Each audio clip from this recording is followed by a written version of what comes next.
সব সময় সময় এক থাকে না, কখনো ভালো কখনো বা খারাপ। কিন্তু মন থেকে ভালোবাসলে ভগবান যে সব সময় হাত ধরে থাকে, এটাই আমার বিশ্বাস।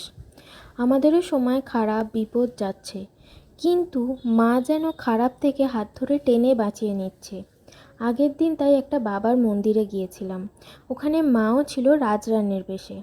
ভোলেনাথ কি তার শক্তি তার স্ত্রীকে ছাড়া কোনো সময় থাকে না। গিয়ে মন ভরে তাদের দেখলাম, পুজো দিলাম, আরতি দেখলাম। তাদের রূপ দেখে যেন সত্যি মন ভরে গেল। তারা যেন বলল, ভাবিস না, আছি তো তোদের সাথে। অনেকটা সময় কাটালাম। ঢাকের আওয়াজে, বাজনায়, আরতি দেখে মনটা সত্যি যেন অনেকটা ভালো হয়ে গেল। তারপরে গাড়ির পুজো দেওয়ার ছিল, গাড়িরও পুজো দিলাম, প্রসাদ খেলাম।